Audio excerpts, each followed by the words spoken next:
Welcome to episode 7 of the off-season. Today we are in Westport GAA Club in Mayo. We're going to speak to 7-time Connacht title winner, 5-time All-Star winner, Mayo legend, Lee Keegan.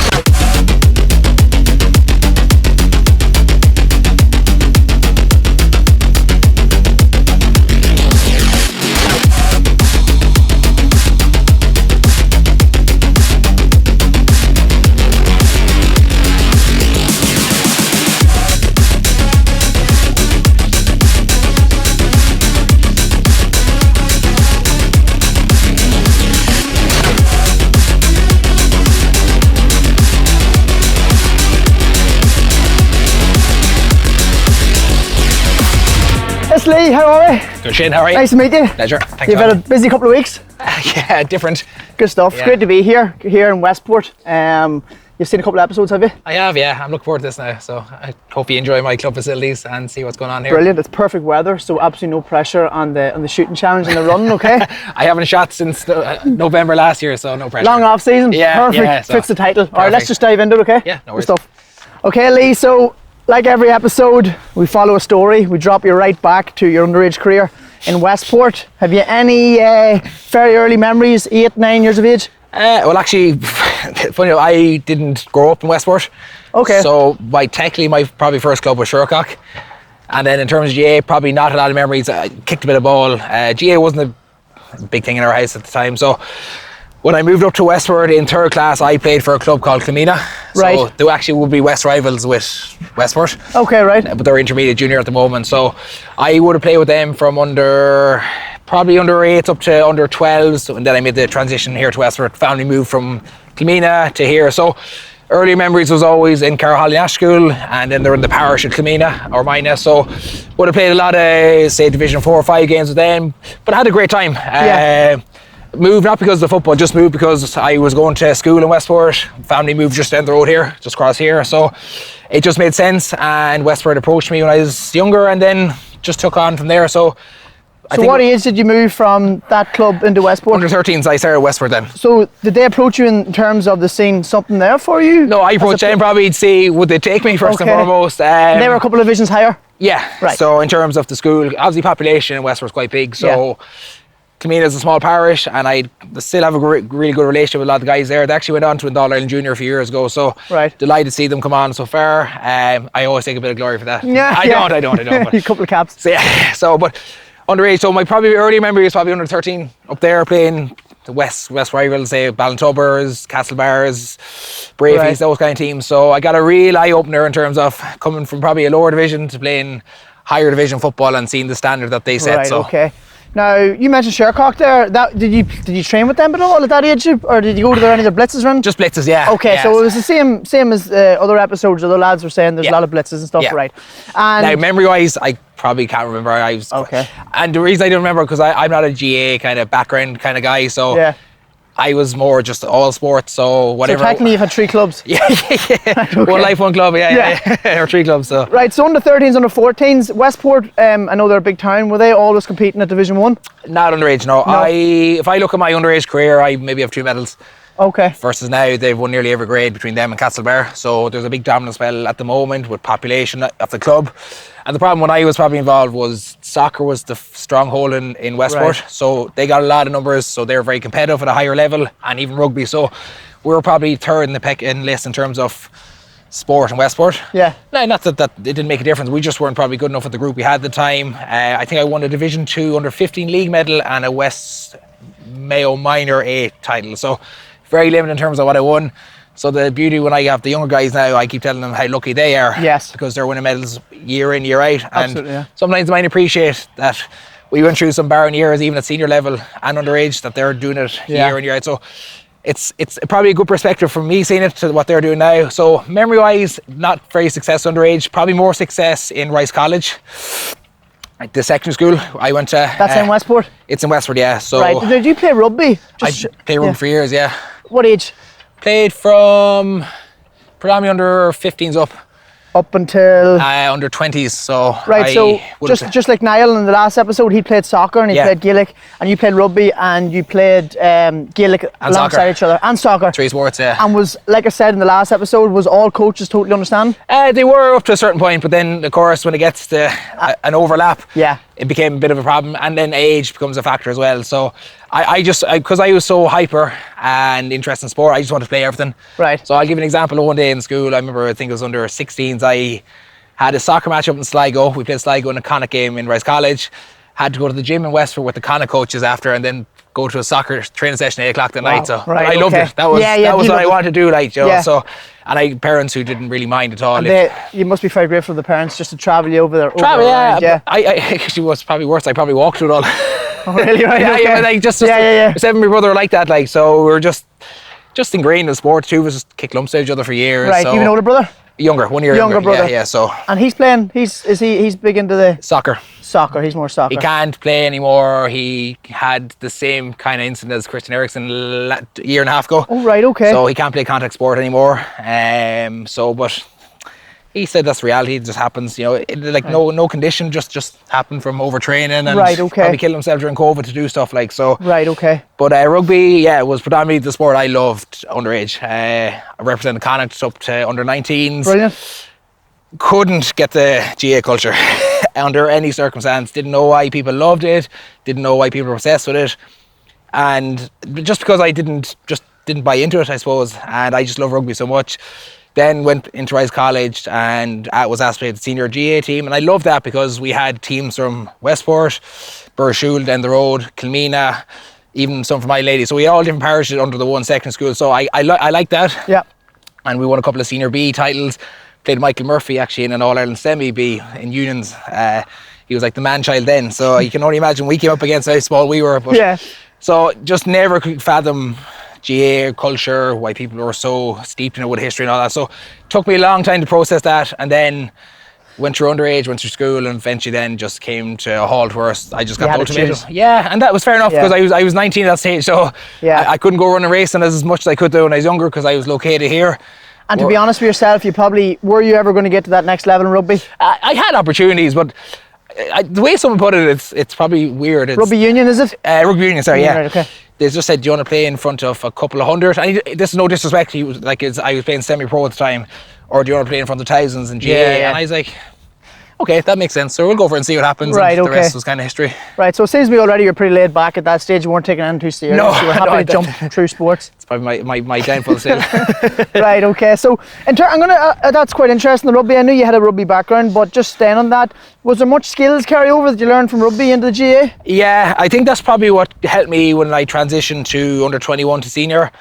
Was the physicality aspect. So I was never afraid to get stuck into tackles, probably a bit over the top at times, and that was probably a big learning curve as I went through my senior career, how to, I suppose, develop that. And you were quite aggressive as a player. I was, but I wanted to be. I wasn't afraid to get stuck in. I think sometimes when I looked at and again, it was when I started reviewing Mayo, when I was playing Mayo, I thought we were just a bit of a soft touch, and that's no disrespect to the guys before that, but I just said I always wanted to be a guy that never shrugged a tackle or took a step back. So I said it got me in trouble a few times, but I learned to deal with that. I learned how to handle that better as the years went on with experience and marking some good players. So when I first came in, I just made a kind of conscious decision that I want to be aggressive and physical and be upfront. And for guys to, I suppose, see that and bring that into games and training, that because sometimes, like, you look at all the top teams in particular, they all live in the edge. They all play in the edge. So that was something I wanted to be different, and I think James Horan seen enough of that in the early days, but he also said there's over the top as well. So it's about managing that and trying to get... And did anybody have to step, like, I'm not saying you're absolutely crazy out of order or anything, it's just that you did play on the edge, but was there any manager, any coach that maybe took you aside and said, look, we need to put an arm around you and maybe back it off a bit? Donny Buckley was the coach. He was the one that done that? Donny was the Buckley. What years were that in, the later years? Donny came in 13. Keane O'Neill initially... And Keane, obviously, left after 12, the All-Ireland, he got called up to the Kerry panel then. So, and that was fair enough. I got a taste of it, but when Donny got handled on me then, it was different. He's the one guy that put the arm in the shoulder a wee bit. Arm in the shoulder, to a degree now. Donny would also give you a kick in the arse. He used to call me out for all video sessions, but he'd always give me a heads up before training that you're the guy I'm going to be picking on again tonight. Gotcha, right, okay. But it was for the better of me and the better of the team, that because I was picking up a lot of yellows early in games and putting myself under pressure. And I think the best example was we played Kerry in 12 in the league game. actually we had to get a point of the game, and then Galvin came on at half time. Picked up Galvin, he got me 2 yellows in about 5 minutes. No better man. But cuteness, and then that gave me a perspective of, right, you need to start tone it down a little bit and stop getting into situations where you're putting yourself under pressure, but also the team. So Donny would have seen that before he came in, and then he recognised then when I got he came into the panel what he needed to do with me to reset me. So very, very good. Now bringing you back a wee bit, staying on Westport. Was there I know 2016 was 16, 17 was the All Ireland, yeah. Yeah, so that was a massive year. Is there another title thrown in there? Early 2011 or 2009. 2009. First ever. And you would have been 17 or something. I turned 19 the day of the final. 19, okay. Yeah, so babies. Myself, Kevin was 18 at the time. There was kind of a couple of us. Brother was 18 as well. Right. So played Tormund Katie in the 09 final with the current manager we have now. They were involved then as well. And that was just the Mayo Intermediate Championship. Intermediate, yeah. And we lost the Connacht final then to Letchermore. Right, okay. And then forward on 2016, big year. Big year, yeah, a bit of a mad year to be honest. Like, ambition was good to win in Mayo. We had Mayo title in our head. Never ever do we ever expect or see beyond that we go as far as we did.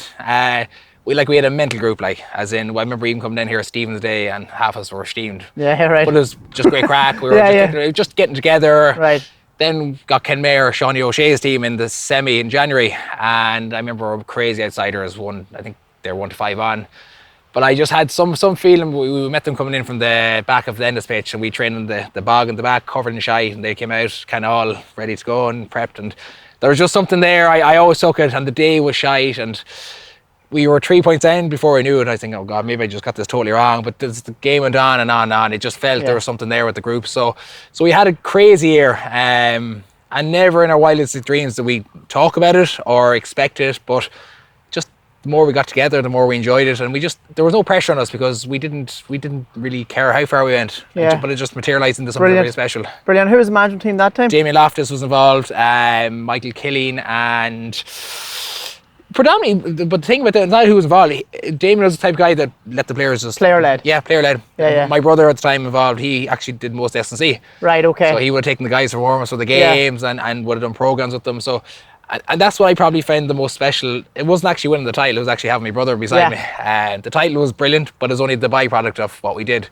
And I never played Gaelic with my brother again. Yeah, that's quite it, right. Yeah. But that was his last year? He went on to play soccer. Right, he didn't want to play for okay, Gaelic, okay. But it was me seeing him after the game more so than actually getting the trophy. Brilliant. The trophy is good, don't get me wrong. It's always great to win, but I always had the memory of just hugging my brother after the game in the club jersey in Croke Park. A couple of days after. Yeah, brilliant. Yeah, when Steve Rocher rang me the Wednesday. No. So that was 2016. Now we'll get into the inter-county scene, but that was a massive year for you with the Football of the Year. That was the same season. So that year, All Ireland, we lost the replay, Player of the Year, went straight through with the club to All Ireland, and then we went to the All Ireland 17 again. So I had a hectic 2 years, but I was young, so I was just dying to play. Brilliant. Loved it. And probably didn't have enough time to reflect with the Player of the Year because I went straight back in the club. Even the night we won the awards, I was playing the Connacht Club semi-final that Sunday. Right. Killing McDade's club in Monterey, fucking came down and they give us a right Pullman like Joe in terms of physicality. So there was no resting on laurels. But it was a brilliant weekend. Picked up a good award, but get back to the club, lads, and big game, big win. Right, okay. And that's 2017 then, obviously you won in March. Yeah. Then you're in senior. You talked to me off camera about how young the team is coming through, the success they are at Underage. You mentioned how grateful they should be. And you've won, that came quite good last year. He's won the senior championship last year, 2022. Yeah, first senior title. Was that the goal at the start of the year? Yes. Right, so that was in your plans? In our plans, we got new management from the year before. So we played in 2 semis the year before. And listen, management were very good then. We just probably needed a bit more of a kick and getting a couple of players back. So we fully targeted last year to win a senior county. Right, okay. It was our first final since 91. So for a club as big in terms of numbers and population, we're not a GAA folklore club or anything like that yet. We're still building development, but last year was a massive step towards this club getting where it needs to be. But that's the tradition of the underage. We've won the county under 21A, we've won minor A, we've won under 16, all A titles, and that's only going to bode well for when we get to senior. I'm trying to hang on for as long as I can because I still think there's more for the club. Yeah. As mentioned off camera, we went out in a bit of a wimp against Moycullen.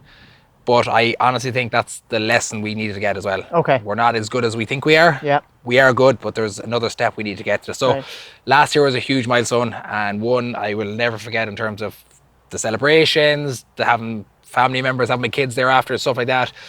And that's where I'm talking about the underage, when I never got that whole GAA culture. To now, I just love it. Yeah. I'm just obsessed with it now, because memories like that, like it's the few moments after big games like that you only appreciate. You never really enjoy the game itself. You know, the few days after are great, but they're all a blur. It's just the 5, 10, 15 minutes you have with your clubmates and your family, and that's what I love about big games, is that you just enjoy those moments more than anything. What if I told you that you could use Whoop as your own personal wearable health and fitness coach for GAA? Whoop isn't just another fitness tracker. It is constantly measuring my resting heart rate, HRV, activity levels and sleep performance. I use Whoop daily to allow me to track key metrics so I can train hard as well as coach teams in GAA to the best of my ability. What I have learned by using Whoop is that when I reach my sleep goal each night, I am primed for high strain the following day through exercise and coaching. GAA players can benefit from Whoop by understanding when to push themselves to their max based off their recovery score that morning. If you are interested in improving your health and overall performance, you can go to join.whoop.com/Shane Rice to get started this off-season.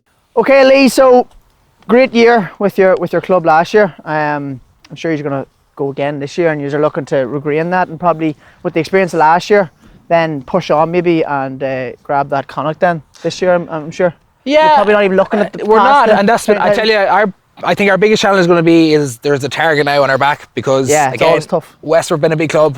When last year, it's going to be a challenge for some guys to probably take. Listen, it comes with the territory. Yeah. When you win your first game title, how lads take the bit of extra abuse maybe during games, you know, because we're chasing that title. It's different. Yeah. Now that you have it, lads going to be as hungry, and they're going to be ready, and I think we will be. But it's how we handle certain situations, games, which is going to be a bigger challenge. And yes, don't get me wrong, we're like most clubs. Of course, we're going to chase that title again. That has to be the goal. But I think another goal is how our lads transition from last year, and do they want to get better this year and challenge like we did last year? Because we had the hunger last year, and we were missing a couple of players too, like Colin Moran, who's been on the scene at Mayo for a long time, is one of the best club forwards. Conor McGrainer was injured last year from Wicklow. He's your club? Yeah, he is now, yeah. All right, there's a bit like other big populated clubs maybe taking in other... That's where I was going to get to next. Financial aspect, lads. We look after our guys here, like. So we've guys coming back who are going to be hungry, and we have a loud guy, Liam Shevlin, as well. Really? Yeah. Right, because that was my next point. Okay. And I can't really talk too much because my club back home just... I heard the story, it's okay. We won't call them out. No, but obviously with the Crokes heavily populated now in Dublin, brilliantly well ran club, not taken away from them at all. I'm sure Westport is brilliantly ran, really underage, right development right through, but you are quite populated now. Do you feel as if you are attracting other players from other counties just by the purely fact you are highly populated? In terms of those two guys, no. Okay. And the reason I tell you is they came for career reasons, not football reasons. Okay. And it just so happened that they actually both live in the town of Westport. Right. So for us, and these guys just were like Liam Shevlin. Do you think outsiders are looking at you and saying, look at them? If they're probably coming in now, they will be, because obviously we've had a good year. Right. And it'd be... And like Westport's a good town. Yeah. Like you seen that yourselves. It's a busy town. It's an attractive town in terms of. Might see it tonight. Yeah, nightlife, restaurant. Yeah. So but that's the beauty. So there's a real appeal to Westport. But those two guys, like I'll give you an example with Liam Shevlin, and he played it. Funny enough, he's on the live panel back in 2009 or 10, I think. So he only played his first senior game at semi-final. So these guys are not just coming in, they have to work their way in. So we're not just taking lads for the sake of taking them and saying, oh, they're from this and that. Right. If they're not working here, and that's the one thing I love about the manager we have at the moment, and that goes for everybody. Like we didn't start some county lads in their first championship team, Mayo county lads, because they weren't doing their stuff. Yeah. And that's the challenge. And if you start giving lads license to be free and come back when they want to play, then you start losing respect to the panel. So and the same went for me. That's like the one thing I have to work hard to get what I want, because I don't feel good. Yeah. And yes, I do agree. There is an appeal, but if they want the attraction to come to Westport, they're going to have to work down hard for it. Absolutely. No, that's great, because I'm sure there probably is other clubs looking in, and when you have the opportunity now to say your piece on that, it's not as if any other player's going to walk in. And like say for Conor McGrainer, for instance, like he did his cruciate on my first night back at Westport after the Mayo scene. So he didn't even get a game at the championship, like so. He did. Oh, he had his cruciate here on a summer's night, so he's working his way back now. Right. Okay. So guys are working hard like that already. Right. But that's what I hope a lot of our guys that played a lot last year are seeing this and know they're under a bit of pressure now that they Brilliant. can't just rely on last year. They have to work even harder this year. Very, very good. Okay, good stuff. I didn't know that. That's good. So yeah, Westport. I'm sure we'll see them now for the next future couple of years, and I'll keep a close eye on them. Now, I need to actually keep the phone out for this, and I need to actually go through your inter-county years, because when I was doing I had a fair idea of every year, but when I actually dived into the research and the articles and the videos, you've had some decade. Yeah, it's been good. And you probably only had, maybe you retired there, you came out publicly either 2 weeks? 3 weeks now. You probably only had the last month or so to really reflect and be like, wow, because like you said, every year you were just going into games, into years. Okay, and so that's good. That means we're doing well. yeah, no, brilliant. And when we, after this chat, we'll even think back, wow, we went through so many years. And well, I mean, it's funny, like you say, but the 12 seasons I played in Mayo, it does feel like a roll effect. It's like a sponge. Like I probably actually haven't delved into too much, or probably. Do you do any like gratitude, like writing or anything? No. You don't do any journaling? No, because I know players that are quite eccentric, or let's say on that scale, they're really into self-development. A lot of our lads do that. Right. I'm off a different way of probably sport. Like we'll go into that, but like, I'm not a thinker about it. I'm not a guy that dwells on it. If I have a bad day, I'll look at it, I'll accept it, and I'll learn from it. Okay. That's it. It's black and white with me. That can be quite tough for players. Yeah. Unless they put it on paper or something. Yeah. Where I'm just, it's like even video analysis I struggle with. I just need to play. Right. Okay. So right. That's I'm more hands-on than like even visualizing. I say every psychologist wants to shake me and kill me because I just don't do what they require sometimes. But what worked for me. Yeah, that shows off in your playing style as well. You know, if you're blocked down, you put a ball wide, you go for the next ball. You just forget about it. And that's where mentally I was probably a bit different in terms of the way I grew up with sport. I always see sport as an enjoyment factor. If you make mistakes, so I make 100 mistakes every year. It doesn't matter. You're just happy to play the game. Happy to play the game. So. Brilliant. So, is it true you never played minor for Mayo? No. Okay, right. That was because of the rugby, was it? Essentially, listen, it was a bit of both. When I say I didn't play minor, I went for minor. Okay. I trialled with Ray Dempsey at the time. We clash heads as well because of rugby and personality, and I was very immature at that age. I wanted a bit of a social life and stuff like that. Didn't care if I made it or not, but I didn't make it because I wasn't good enough either. Right. And that's the reality, and I'm happy to say that. I remember sitting stand-up in Roscommon, we got beat, myself, Rob Henley.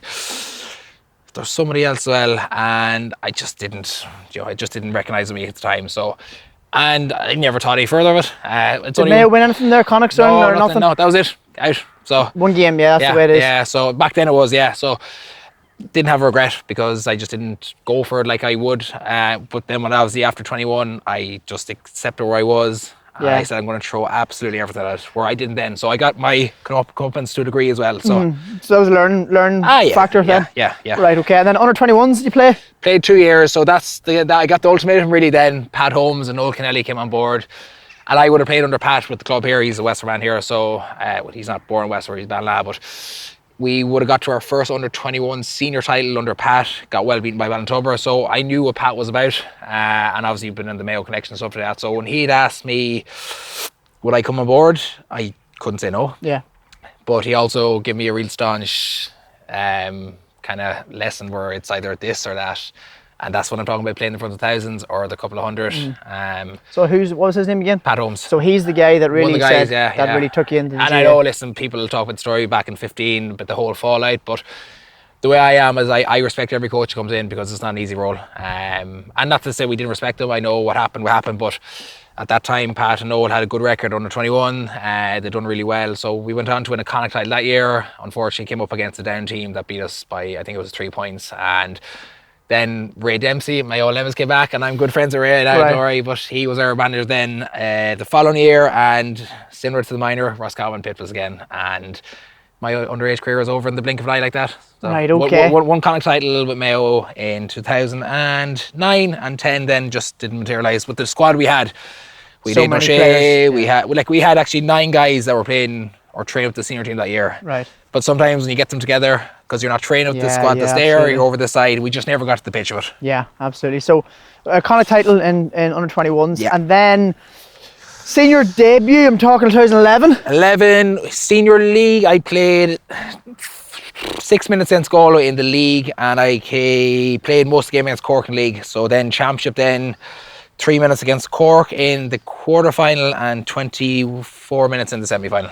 Okay, so 2011 was in and out. In and out, yeah. Just didn't get there yet. That was James' first year, so he was getting a feel for the group as well. They won a title, Connacht title? Won a Connacht title that year. We didn't near come out of London, so James's P45 was nearly even signed off before he even started. So First game in London, suppose. Yeah, we had extra time with London, and probably shouldn't have beaten really because they were the better side. Right, okay. So got a good lesson. I think a lot of lads took a lot of learning from that. Right, 2011, then 2012, big year, your first All-Ireland final. Yeah, well, to be honest, it started for me from that Kerry game. I was probably a bit selfish. Right. The game was up against Kerry in the semi-final, and I got my chance. Came on the corner back, and American Kieran O'Leary, who was really had a good reputation time, and I just said, you know what, put something down here, put a marker, do something just a little bit different, so when this is up and the off-season's going to kick off, that I'm already in James Horan's head. Okay. So then came back pre-season and started the fitness test, and I just went off the scales. I went for it. So, sorry, 2011, end of 2011, you just go, you need to do something to get into... That's the semi-final, that All-Ireland semi. I said, if I got on, I'm just going to try to leave some mark, just some imprint, so James And what was that mark? I kicked a point, actually. Okay. And I remember my family celebrating up there, and I remember the staff, because we were 9 points down at the time. Where was the game? Croke Park. Okay, Croke Park. Yeah, so that was a little kickstart for me then, and it just left something with James, just he's seen something. Right. So when we came in for fitness tests, I was ready. That was Flying, you did a lot of off-season stuff. Yeah. And back then, just talking on the run then, S&C has obviously evolved massively. Yes. Obviously it's all tempo, fart, like mass, everything, speed.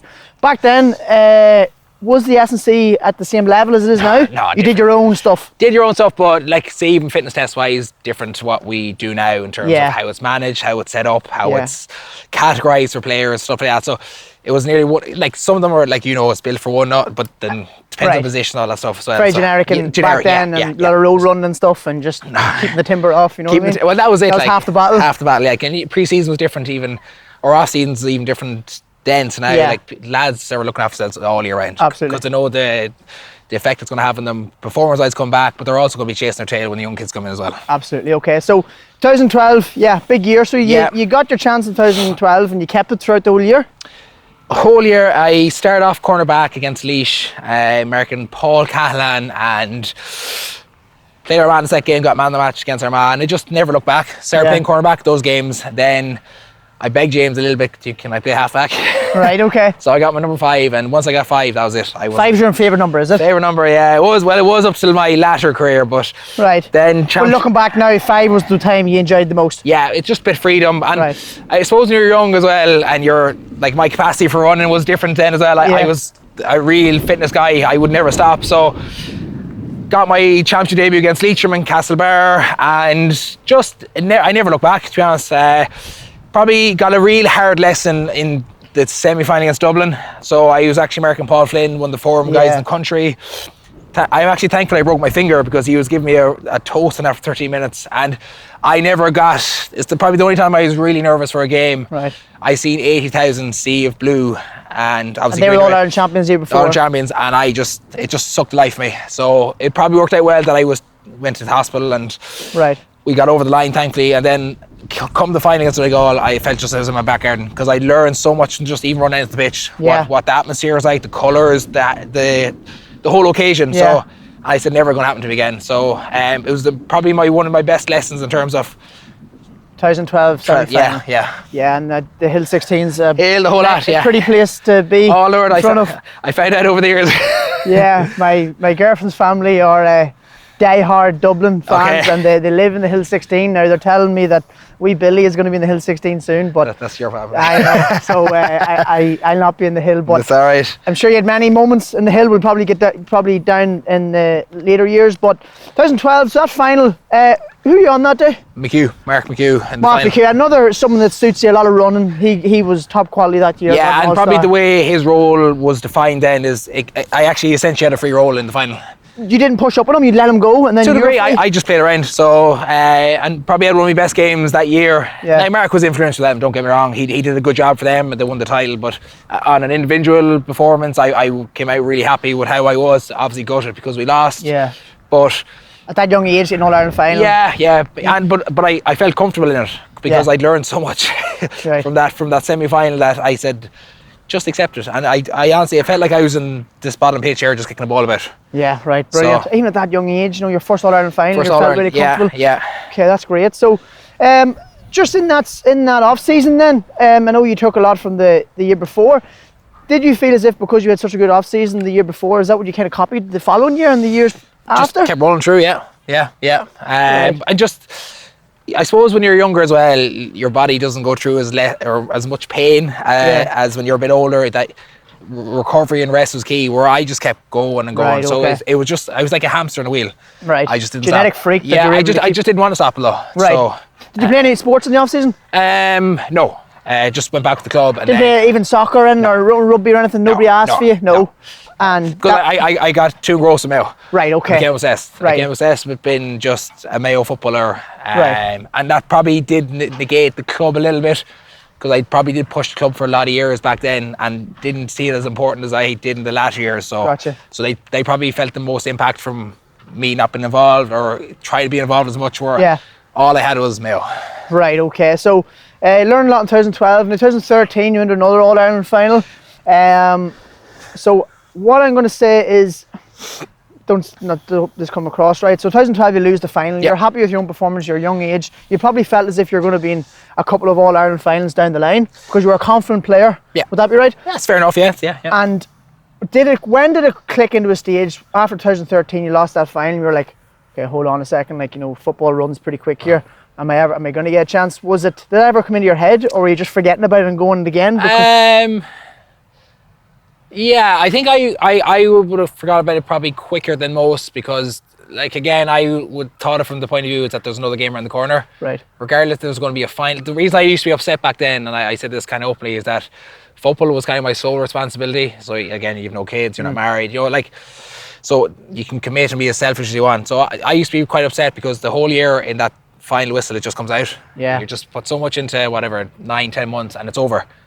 But then I quickly, you go on the beer for the week and you start to reset. And then once you have to come down, the come down is hard sometimes, but then when you start kind of getting back into it, pre-season's coming around pretty fast. Yeah. So you don't really have a lot of time to time. dwell. So if I keep sulking that I was then, and I go into pre-season with that kind of sulky attitude, I'm going to be left behind. Right, okay. And funny enough, actually, that 13 was a hard one because we were so good that year in terms of championship. We had blown every team out of the water. I think then the expectation with ourselves was, we have this now, and just a couple of sucker punch goals, and that's probably been the story as well over the years, that just probably hindered us. And then Bernard Brogan did his bit then and just never really looked back. So, but funny enough, I went into the league that year and I ended up kicking 1-7 in league, so I came back hot. But then, like everything, the bit age kicked in. I got very sick then after the league semi-final. I remember American Endel Lynn. It's 2013 now? 2014 league, 2014, give me a right toast in Croke Park. Derry? Derry, yeah. Endel Lynn, yeah. He's playing with London now. Is he? This year, yeah. Brilliant footballer. He gave me an awful time in Croke Park. And then I got sick, very sick then for 3 weeks and never really got full form. But actually, in Connacht I did, but it never got to the full flow I did in 13 and 12. So, I remember playing goal in the Connacht final 14. I should have scored 3-3. Hit the bar, hit the post, scored a goal, and I had a great. But then after that, then it just seemed to kind of halt for me a little bit. The sickness kind of took in, and I didn't feel great. And so anyway, I got a good lesson there as well, that you can't be a hamster on a wheel all the time. There has to be some form of downtime and just step back. Right. Okay. And so 2014, the replay? The Limerick game, one of the best games of all time. Mad as well. I was meant to be playing. I've been sent off. You got the red card in the first game. Yeah. And then we probably should have won in the first day actually. What was that for, that incident? Red card? The kick? Yeah. I've seen it. Look at in the one of those, wasn't intended. I think it was more of a kind of a twitch thing, and I was trying to get on with it. But listen, you think that not aggression, but you think that comes from maybe your younger days playing a little bit, rugby and stuff? Just a bit of naivety too, I think we were losing by 4 or 5 at the time, and I just kicked a point, and I was probably a bit giddy, won a good breaking ball, and just the emotion came out a little bit. And again, it wasn't to kick him; it was just to kick on nearly, but. Again, it's good lesson in terms of you got to just stay the moment. Yeah, and you got to rescind it.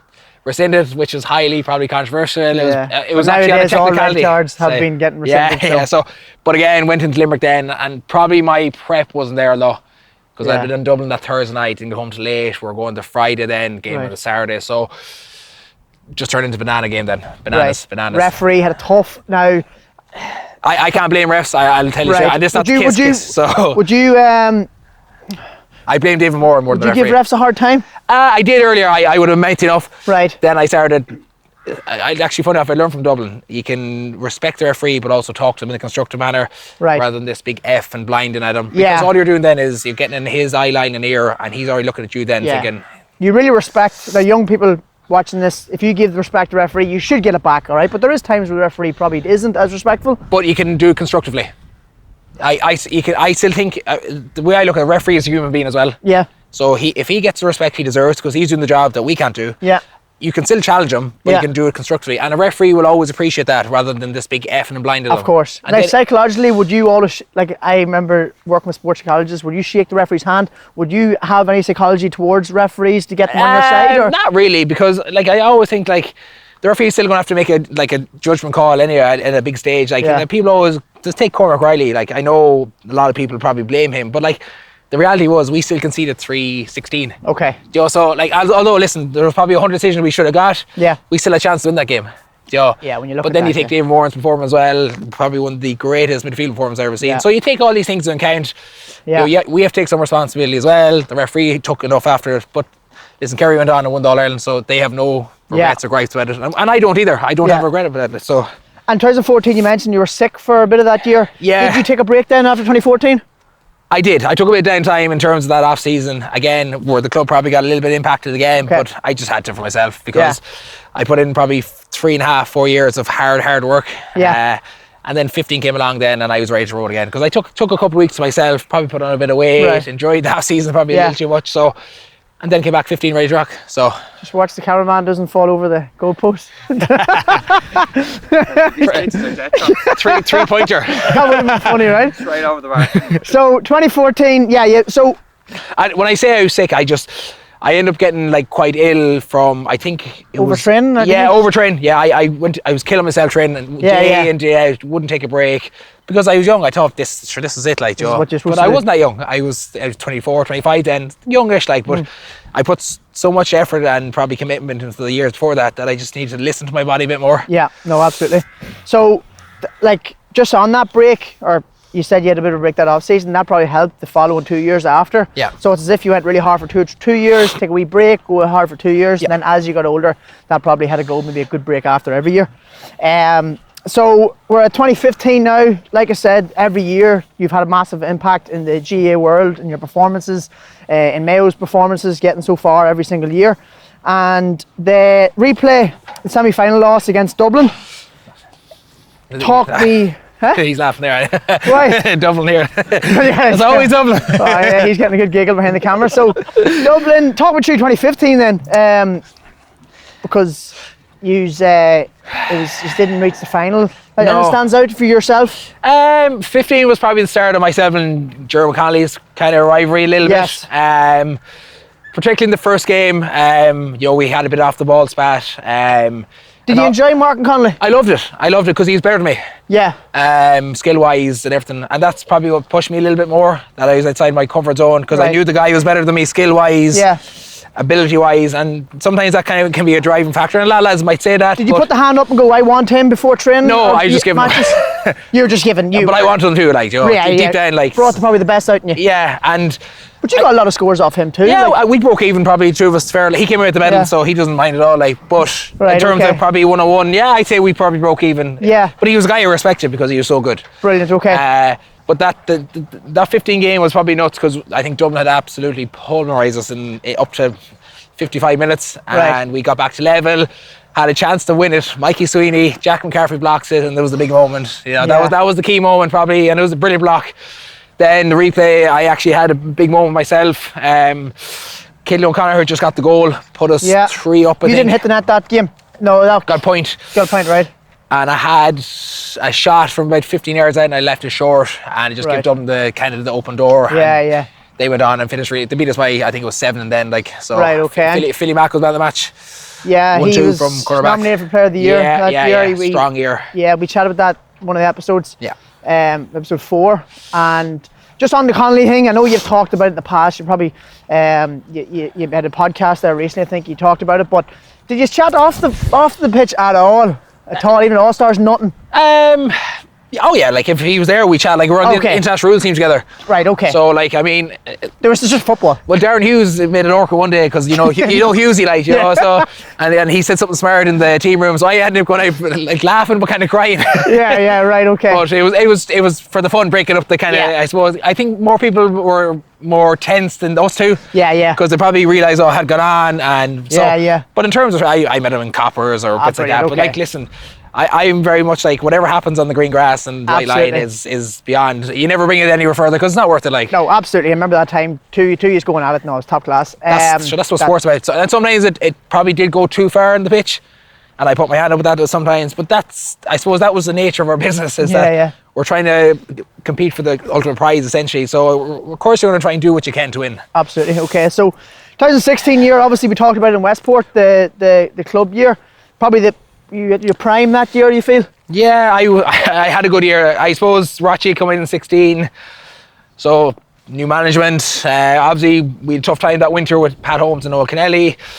So I think it was important for the group just to start moving forward. Yeah, that was your third All-Ireland final? Third, the 15 was... Semi-final? Semi-final, yeah. So third, in 16. So again, we had a slow burn of our league. We struggled early on. I think we had 10 injuries going into the Cork game. And is there anything changed in your game? You're still number 5 that year. Rachi, and I should have decked at the time. Rachi started playing me corner back that year. You weren't happy? No. I didn't mind. I didn't care how I played, but I should have probably decked it quicker. That was going to be something that he was going to utilise probably further than championship. Right. So then I got a couple of hard lessons in that league. Mark Darren O'Sullivan, Kerry, and I thought that was the moment where he'd never play me there again. Darren only kicked 2 points, but he ran at me like a tough one. Brilliant lesson. So got in the championship, back to wing back, really comfortable. Then I think it was the Tyrone game, I was picking up Seanie Kavanagh, and he kept going into full forward, and from that time on he kind of used me full back, corner back or wing back. So I should have looked at the Cork game, the league early on, that this is the way it was going to be. I just never decked it. Right, so, okay. But I had a good year in terms of I think I marked Shane Welsh, I'd marked Jones for Mana, Sean Kavanagh, Michael Quinn-Neville, and then Connolly in the final. So I picked up some good guys that year. 2016 was the cracking goal. That was the first goal. Yeah, you put 3 past Dublin in consecutive games. That was a big one. That brought it back to maybe he was up for a pint that stage. We actually got up by 2, and then I remember Jermit getting a point off me then, brought to 1, and then got black-hearted quick enough after that. Right, okay, and back it was a 10 minutes in bin, No, it game was over. Oh yeah. Gone, done, Right, okay. Morris didn't give me the black card. I actually, funny enough, Morris said at the time he didn't think it was. That was off the ball. Yeah, Robbie. I think Robbie's kick out just looped kind of into his hands, and I actually let go of him. But he and was it Connolly again? Connolly. Hands all over each other, huh? But I think it came from the sideline. It wasn't. Right. So I think they said that they just interpreted it as a black card, and sometimes I remember even my reaction, I just had to accept it because there had been a lot of media talk in that build up about me and Connolly and how things were handled. So that might not seem that help, but I'm sure it was in the back of people's minds as well. So, but again, like every other final, you either score more or you don't, and we didn't. 1 point defeat is 1 or 10, it's still a loss. So well, just by chatting to you, you're very, very humble in terms of understanding that you just weren't really you just weren't good enough in those games. Yeah, and it's funny, we had been good enough in it for long periods, but not long enough to do it. Where Dublin were always a third, fourth quarter team, and that was probably the biggest impact until 17 then, and we'll go through that anyway. But are you quite envious that you probably met the best team of all time at that time? No, I'm not. Just over your head, you wouldn't. Listen, everyone's in the All-Ireland. That's why you play football. But like, it's not a regret of mine that we didn't, because we tried. Like, I'm very accepting of that. And if I say I had a regret, then that means I have problems with my career. So things I'm going to change over my career or done better, absolutely. But regret, I can't use that word because I enjoy it too much.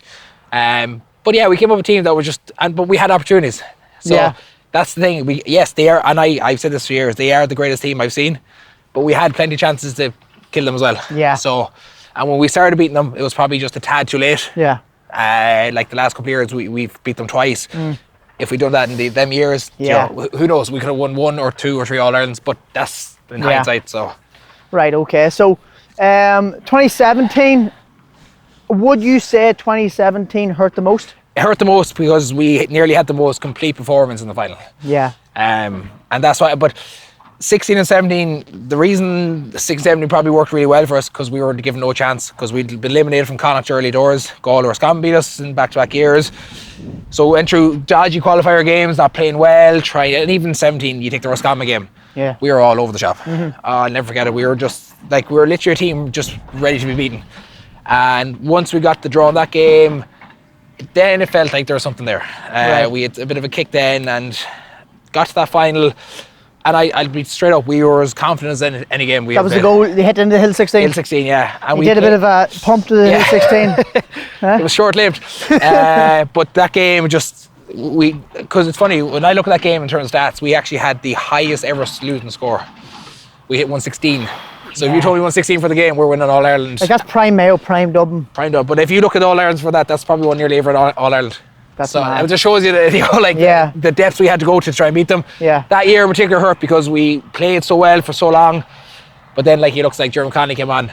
Yeah, the bench, the big depth. impacts. Massive, Your Paul Flynn that came on that game. Guys made an impact for them.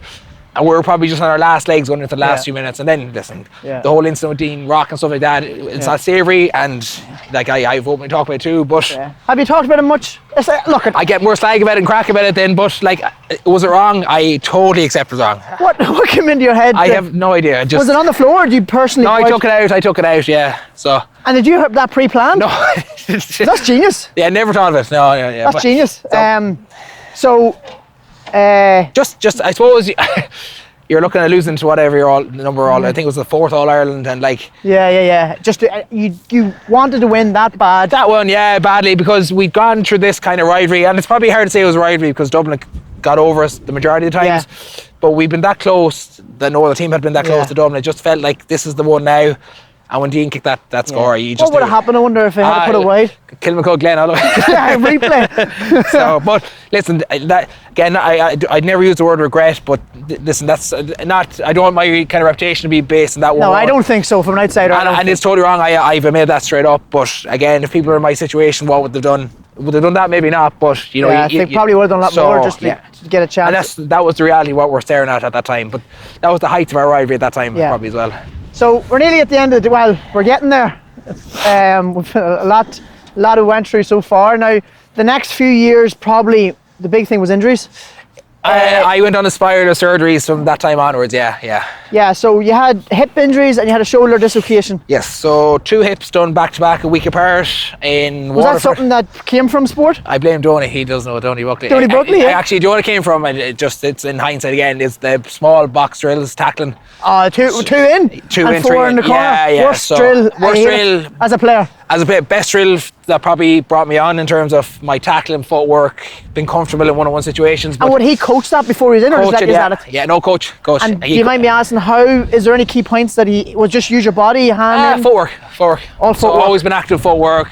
How you use your hands, where you use your hands. Right, okay. Where your man, you can be a step off, but be a step in, and just trying to read the situation. Did it work all the time? No, because it's not easy, but it was just getting that idea in your head how to manage defending one-on-one and being comfortable with it. Right. But then box drills now were pretty high intensity when they go up. High intensity, but now, I mean, there was killings too, but that's why you were so tough. Yeah, that's brilliant. No, okay, I would love to see a couple of snippets of Mayo. Oh no, I mean, in those years going at it. Killings, and that's why we probably pride ourselves on the defenders. Now you don't have to say too much, but would there have been in-house fallouts or killings? Yeah, absolutely, and that's. And would that spill on outside of the ground? No, never. No stories in the street or anything? We actually, best friend Kevin Kane, this is before that time. I remember he used to be a hot-headed guy, and he won't mind me saying this, because he had a reputation, and it's always good stories. Right. We'd be huddled up in the middle of the pitch after maybe a 10-minute game or something, and you'd be waiting for Kevin and one of the forwards, so they'd be down there kicking the shy of each other. Proper, yeah. Proper going this is in Mayo. Mayo? Yeah. So, but never ever spilled over. Right. But just I suppose it's important to what it meant to people and guys that they wanted to play, and they wanted to be in the position. Now you don't want to be getting them heated situation anyway, but they just showed what it meant to lads there and then. But the box drills are definitely ones I never forget. Tough. Yeah. So injuries. We'll not get into that. No, 2018 wasn't a great year for Mayo. Yeah. 2019, I do want to touch on. We will talk. 18, there was the New Bridge Nowhere, so the Keane O'Neill masterstroke. Was that against Mayo? Yeah. Bridge and Over? 18, yeah. Oh, was yeah. that Mayo? I didn't know that. Yeah, so we got they got the home draw and the move That's to what Croke happened Park. in the Bakers in Leabridge. Yeah. But that wasn't why we lost. It was a combination of but that probably. probably hyped it up more. Where was the game supposed to be? It was moved to Croke Park. And Clare were refused to give up home. And they're dead right, listen. Yeah. And listen, it worked out. You know, like they got to the Super 8s and we didn't, so it was an early summer for us. But you were injured through that. You didn't play against I did, yeah. I actually got back. I'd missed the Connacht Championship with the shoulder, and I got back then for the Limerick qualifier game, played 20 minutes and then started that game. Right, okay. So, now 2019, just skipping on ahead. I remember watching this game actually in Toronto. You had a rough day. You had Con, yeah. First time getting Con, yeah. Probably. Did you play all year inside in defence? Yes, I did. Full back line? Yeah.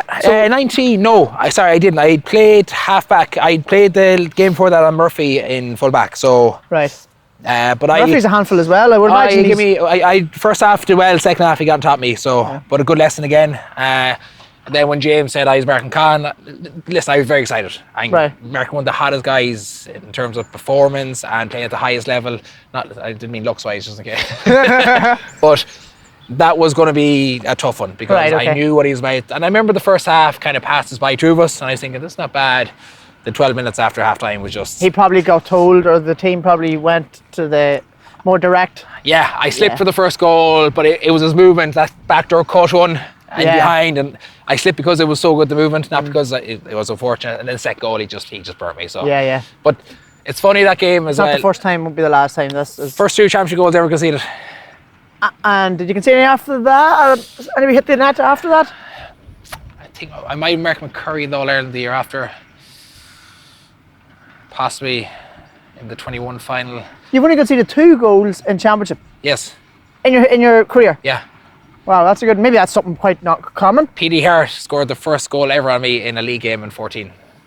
Right. Okay. So, and league is a bit more. 1 goal in league, I think. 3 goals in your Mayo career. Maybe 4 max. Am I looking at that? Yeah. Right. Okay. And but now you flip side of that. You're a defender and you scored 640. That's what it is. Did you take any set plays? No. See any penalties? No. No. You'll see later on. Right. Okay. We'll get to that. But that game, probably for a couple of reasons, was my toughest game ever at championship in terms of what happened to me. But you know what? It probably was the best thing that ever happened to me because it kind of showed me I'm not as good as I thought I was in the full back line. Yeah. I have work to do. Right. So okay. I took it as an education rather than being a sore loser and a sulky baby. And I remember Horn ringing me in 2020 and he goes, thinking like, great. He knows he's moved me out to half back again. Right. He goes, you're full back for my days. Wow. Right, so, okay. And instead of I kind of said, gee, are you sure, James? Like, you did watch the game last year. Yeah. But then the more he's talking, the more trust he had in me to do that. And I started getting a bit of confidence. And I said, right, he does. He really trusts me in the last line defence. Yeah. Did you get any all-stars in full back line? Yeah, then 21. Right, okay. Full back. Well, that must be... I was nominated for the last 3 years as a full back. Okay. So, yeah. So. As number 3? Yeah, and up for Player of the Year in 21. Right, okay, so. Brilliant. So yeah, Con, tough one. And then, but Con is one of the best players in the country. Yeah, so I think the difference I learned from that game particularly was in half back, you have all this space behind you. Yeah. You're the last line there. You make one mistake or one slip or one bad play, it's goal. And that's where I started thinking differently then about you're not a half back anymore, you're a full back. And it was a great trust, and it's something that probably challenged me the most over my whole career because I knew I was going to concede more scores there than I did out here. And I had to be accepting of that. And that's just the nature of sport. You're coming up against the best guys and the best line of the pitch. So. Yeah, and 2020 then, strange year, COVID. In the final, was there a less... of course, you get beaten all out in final anytime, it's going to be tough, but was there anything taken away from the loss in that year? Because there was nobody in the crowd, or was it different? And just a disappointment, I think, but just a funny year. I think we kind of half knew we were going to be up and running pretty quick the following year. Right. So it's probably very hard to dwell and think about it too often. Like, again, disappointing, but probably hard that we didn't have our family and friends there after the game. We're very much to ourselves. So, and then listen, everything shut down straight after that. Yeah. So it was probably the weirdest game I've probably come across. That and the Tipperary game was just, it was a strange one. Even that Connacht final that year, we won the Connacht final. I think we got a team photo in Salt Hill and we just drove off ourselves. Right, okay. You know, like, so it's very hard to put it strange. Yeah. Strange, yeah, it's kind of the year you forget. And then 2021, I'm sure that final with the buzz of beating Dublin. Yeah. You get over that hurdle. That must have hurt then. Would that have hurt you 2021? Different for me because All Irelands are very hard to take, like Joe, but you know yourself, once you have kids involved and stuff like that. Yeah. You're more responsible for it. Responsible. Then I seen her run around after our first one, and I actually kind of forgot a little bit because sure they don't care. Yeah. They don't give. They don't know what's going on. They couldn't care if you lost anything at the stage, and I just kind of looked at her and I just put things in perspective in my head that yeah, we've lost another All Ireland, but that is so much more important than having the All Ireland back on mind. So. Like I said, they wait for nobody. I was up to Fallamore and feeding, so that's just that's the way life moves on, and I was at a different stage in my career then where that's my sole purpose. This is a game that I'm getting the privilege of playing and that I get to play, and because of the people that are in my life give me support, and I've been able to give them time back by doing this. So I was very appreciative of where I was in terms of my sporting career at that stage, rather than, as I mentioned earlier, sole responsibility, probably harder to take because I gave up everything. And you have to be so selfish as a GAA player. Sure, you probably see your players yourself. Yeah. So no, absolutely. So 2022, last year. When was your last game? Kerry quarterfinal. Paudie Clifford. Right, and when that final whistle noted, did you know that was your last game for Mayo? More or less, yeah. I in the back of my head anyway, like that. This was probably it. Then was chatting to James kind of after the final whistle, and he said he's probably done as well. And that was probably not because James went, but then if a new manager comes in, he's on a new cycle. Do I do 1 year, 2 years, 3 years? You just don't know until you're in the environment. And if I met with the new management after, I give them time as well. Met them in person and stuff, yeah. Yeah, absolutely, yeah. And just, I used to go away from the meeting thinking I was excited a little bit, but then the day after I was still back to the same kind of answer. And if I was like that then, that would have been a regret for me then. Okay. If I go into the environment and I don't give 100%, then I'm no good to nobody. And it's not fair to the group, and it wasn't fair to the management. So I made a decision based on what I wanted and where I am at life. And I'm totally content with what I made. I don't have any regret about any of it. I had the best 12 seasons ever. I loved it. Was there certain things I would have changed over the time? Yeah, listen, there's always the stress sport, but did I love every bit of it? More or less, yeah. Right, okay. So if there's any phone calls coming around your corner this year, you're not answering them? No, I'm not. I can't wait to stay at the club. I'm really excited to go at the club, like Joe. It's probably the first year I can play pre-season, get back with the guys, and I actually want to get to know some of the guys at the club, because they're a bit younger, and I don't know enough about them to, I suppose, not that I don't know enough about them, but I haven't got a chance to get to know enough about them. Where with Mayo, I nearly knew everything about them. Yes. So I'd like to just have that with the club to a degree, but I will be a staunch Mayo supporter still. Fantastic. So well, that's been a long decade there, went through the years rightly, got through a lot of stuff, and brilliant, and I was lucky. I came in at a time just to say there's a. And when people say you're the greatest player, let's say, to play for Mayo, does that go over your head? Oh, right, Kieran McDonald by a mile. I played Keith Higgins, Cullen Boyle. Like, I see them guys as the pinnacle, and I got to play with those guys. And like when people say that, it's nice. So I get it's flattering and stuff like that, but I came in at a time where the culture of Mayo was starting to change, and I'm more proud of being part of that culture and seeing the standards been driven and stepped up, and where Mayo were before that to where they are now. And knowing that I left my jersey and the jersey I played with for 12 seasons in a better place, that's a privilege for me. That's one of the greatest achievements, because I know I never took a step back to leave that jersey in a bad place. Yeah. So knowing that's why I'm content with my decision. Fantastic. Brilliant. So. Right, Lee, so moving on to our probably a bit more enjoyable section, a bit more lighthearted than the previous half hour. So I'm going to give you quick fire questions, 16 quick fire questions. Reason being 16 is 16 weeks in the general off season for the club. Perfect. Yep. Club man, okay. So first of all, what's your favourite genre of music? I love folk and acoustic. Right, okay. Would you listen to that before games then? Yeah, I'm more of a sad music man. So I actually, funny enough, I used to listen to The Fray and bits like that before games. So very, very depressing, then you're going out trying to get stuck into boys. Yeah. Right, okay. And would you be, who's DJing in the DJ is, I have to call it Cullen Boyle. If he played David Guetta one more time and Titanium, it just goes through me for every game. I was like, I'm trying to listen to sadness, and he's listening to this Titanium all the time. And would Mayo have music blaring in their dressing room? We would, out loud? Yeah, so we'd have our kit man, Liam Ludden, who's there for years, best man ever, but he'd get the playlist and the boys, and he'd have the music blaring in the background. Ah, brilliant. Very good, okay. So everyone has their own couple of tunes, but There's some dodgy Some ones. queer ones, yeah. Favorite takeaway order? Indian. Good call. What's your order? Chicken jalfrezi. Right, a pillar rice and naan breads and everything. Not pila, I'd have to go boiled rice and... Why is that, health conscious reason? Because then I can get chips on the side then as well, so... Keep your carbs for the... So, is there any Indian that you want to give a plug then, stands out? The bridge on Bridge Street, yeah, the old bridge called. Bridge Okay. Restaurant, yeah. You might see it after. Right, Yeah. okay. Favorite holiday destination? Cape Town. Oh yeah, I actually see Tiernan McCann is actually out there at the minute. Yeah, we did a team holiday after the 17 All-Ireland. It was brilliant. Okay. Class. Brilliant. Yeah. Right, okay. Keep telling that's South Crack, Africa. Yeah. Okay. Favorite pair of foot boots?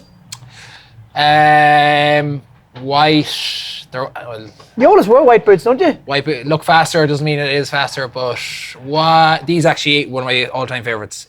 In red, I wore them back in 13. Instead of white, they're red. Yeah. So these are orange now. So I used to have the red pair of them. Right, okay. Obsessed them. Right, okay. So you always liked the white boot Yeah. from early age, Yeah. young age. Did that come from the soccer and the rugby? No. Funny enough, I used to be a old school Copa man, but That wouldn't suit you at all. no, I wouldn't. Actually, it probably came from the wife. She liked white boots, so Right, okay. No sporting interest, but just white boots were her thing, so I just kind of wearing them. Good stuff. So I'm going to ask you, obviously your morning routine is quite different now than it was maybe in the early years. I'm going to ask you, was there any specific morning routine you had before for kids and stuff? I was always an early riser. Yeah.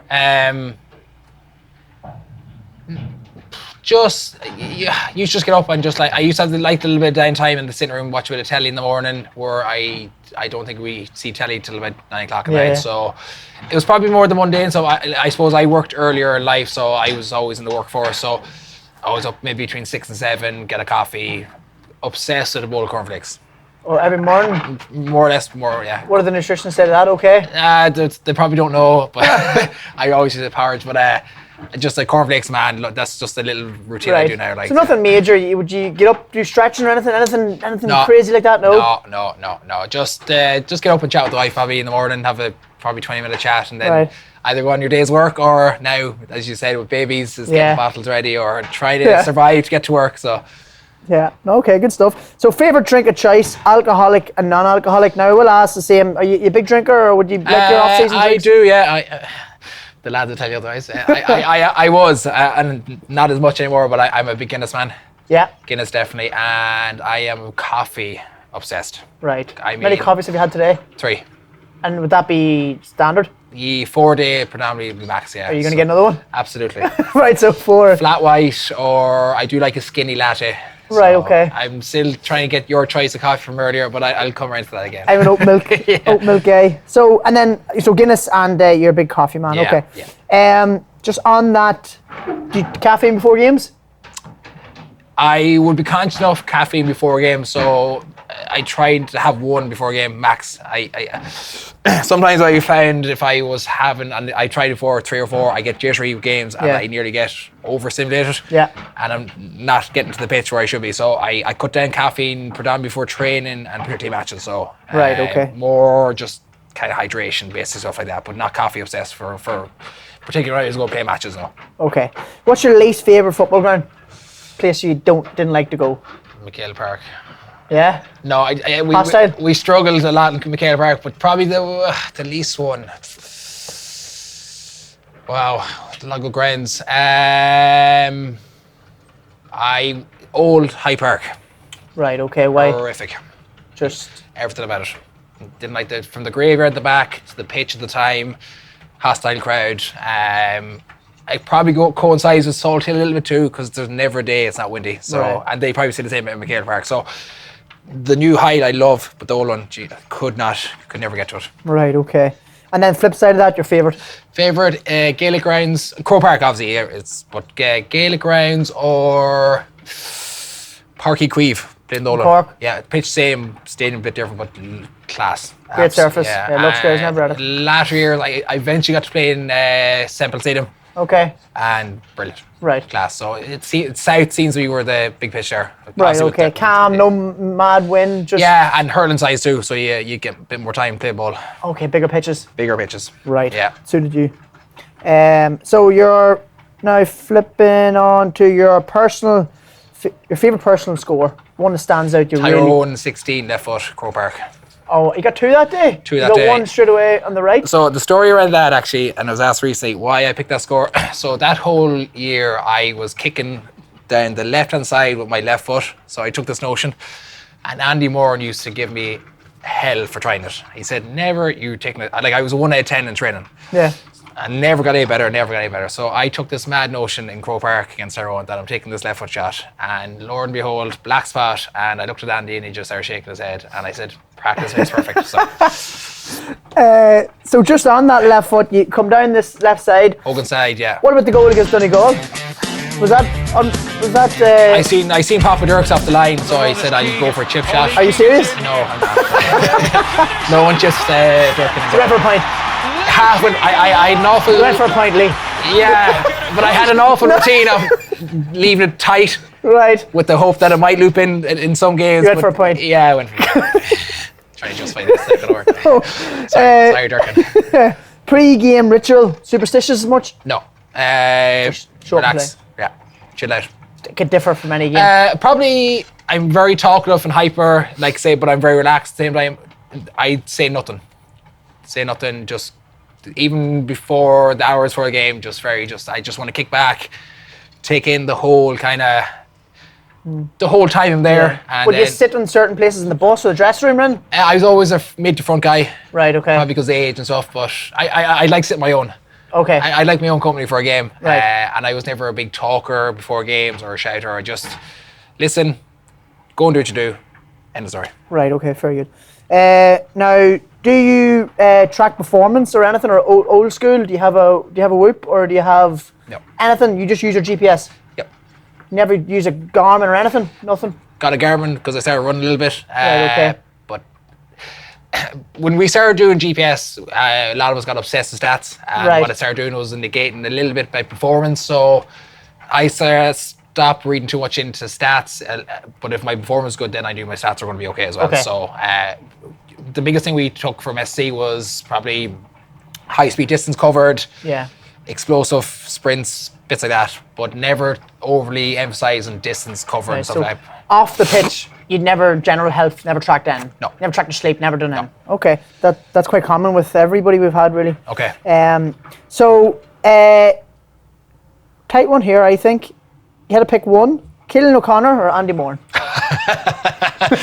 Quite similar players. Killian, highest score ever. Right, okay, so, easy one. Easy one. Andy, yeah, brilliant. But if you're looking for a guy, he scored more than everyone. So. Right, okay. Sorry, Andy, I still love you. Right. So, you've had a good few coaches in the past. What has been your closest relationship with what manager the most? You still chat to regularly? Donny Buckley, coach. Contact him regularly. We met up for golf, met him on a couple of my holidays down in Clare. Who's he with now? Is anybody? He's back with Mayo. Oh, okay, he's at Monaghan. Yeah, he's at Monaghan and Kerry for a little while, but just you know when you hit it off with somebody. And I think because he respected me, but he also pushed me a lot. Never relied on what I did before or didn't care either, which was great. And I think he maximised everything that I did in terms of defensively and how to manage the expectation and bits like that. So probably Donny and James Horan to a degree as well. I was always close to James. Okay, very good. Now your best personal game for Mayo?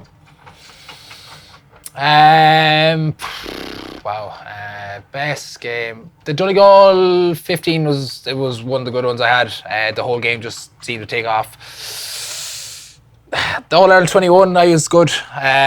Personal performance was very good. And that Dublin game, probably in particular stands out. Particularly after the hard first half, the second half just seemed to just really click into gear. And you know when things seem to go well, it just seemed to go, everything just seemed to really, everything I tried, 17? everything I did, 21 as well. Okay, right. Everything I tried just seemed to work, and left there just, I think when you leave with that satisfaction of knowing that you empty yourself, but a lot of stuff you tried to do worked out, so. And a win comes with it. Win is always good too, yeah. Okay, so if you can think off the top of your head, your top 3 players you played against? Connolly, P.D. Hart, and Dave Clifford.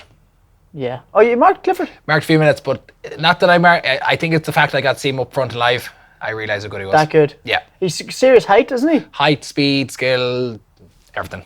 Just when you're, sometimes I might have marking somebody else, but it's funny, you catch his attention, right? And then you realise in the flesh, this guy is, he is the real deal. Like. And you went on him and then come off him? Marked 50 minutes in league game, and the ball never came in because it was a hail wind, and I kind of looked at him, I was like, happy enough. Thank God. So last one, most influential person in your GAA career? My wife, Aoife. Yeah, right, okay. Absolutely. No culture or history of GAA, but blunt, honest, and very supportive. Brilliant. All I wanted. Very good. Good stuff. Right, Lee, on to our shooting challenge. Okay? No pressure. Highest scoring defender of all time. Okay? Plenty of scores in the clips that we've shown. Okay? So the rule is we have 10 footballs. The maximum amount of points you can score is 11. Samuel Ray from Louth is at 10 out of 11. Okay? Vicky Wall is at the bottom at 2 out of 11. Okay? Sorry, I confused. All right. So we have 3 across the 13, 3 across the 21, 1 on top of the D, 2 on the corners of the D, and 1 on the 45. The one on the 13 on the 21 in the centre has to go weak foot, left foot, okay? And the 45 can either be out of your hands for a single point or 45 off the ground for 2 points. Perfect. Okay, now you can go either foot, either technique from any ball apart from the middle 2. Perfect. Okay. Right, so we're going to start on the far side to keep it as equal, because we've always started on the outside of the boot that most people go for here, but you can go for inside, it's up to you. Context, there's wind in Westport, right? There's wind everywhere. There's wind in Westport. The off season's just windy all the time. Right, Lee, I want you to take this as serious as you can. I'm going to say nothing. You go whatever way you like.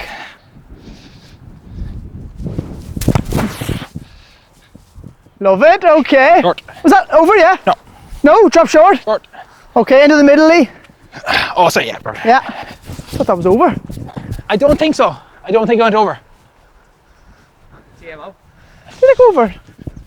Is the ball in the net? If it's in the net, it didn't go over. Oh, maybe it did, sorry, yeah. It did go over. Sorry. You're humble in shooting as well. Sorry. Give yourself a bit of confidence. You were nervous, were you? That one I don't like, so. Yes, lad. 3 from 3. Oh, that wind is tough.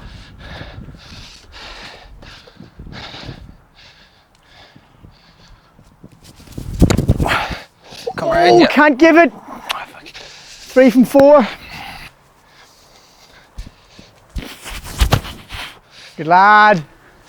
4 from 5.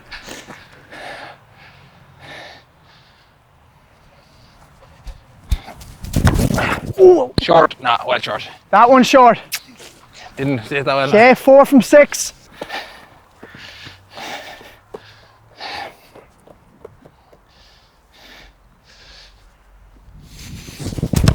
Ah, no! Oh, Lee!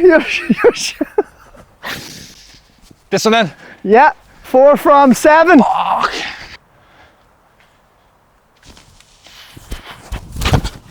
No. 4 from 8, kid. Yeah.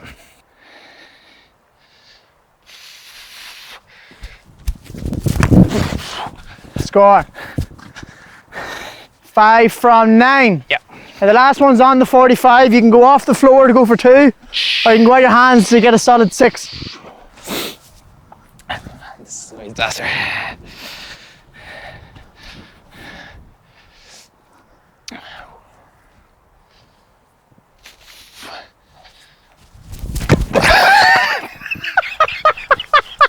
You put my quad. Alright, Lee. I think I put my quad. They got overtired. Off-season injured people. 5, alright? 5 or 10. Okay, that's alright. Okay. I don't. It's a better than 2. 5 out of 11. Alright, good stuff. Right, Lee, so moving on to a 40-yard dash. It's about 37 metres. Okay, I think Tiernan is at 4.5 seconds. Vicky's not far behind him. Okay.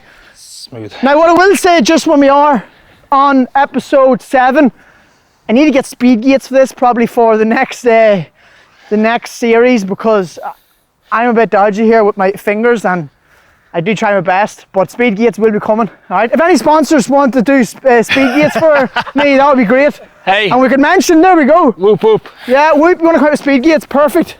Okay, good idea. Right, so I'm going to start the clock when you start running. Perfect. So I go whenever? Go whenever, but just not yet. No.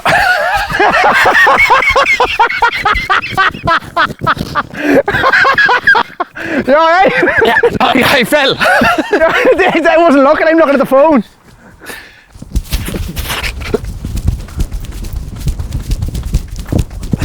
Ooh, 4.8. 4.80. All good? Kind of 4.8. Good stuff, close. Okay. 4.5 was sharp going, lads. Yeah, 4.8. He's a freak. Turn. Yeah, quick. Right, look at that. That wraps up. Brilliant. Yeah. Thanks very much. Absolutely love thanks that. for the name. Brilliant. Could have chatted for another good while. Easy going. That's my problem. Yeah, no, me too. But no, great. Guys, subscribe. Be massive help as well. Get more episodes. We're going to go with 10 episodes total. And thanks very much for our sponsor, Whoop. And like the video, comment in the YouTube section who you want to see. Gives us an idea who to reach out to. But absolutely brilliant, buddy. Thank you. And happy retirement and best wishes in the future. Okay. Thanks, good stuff, lads.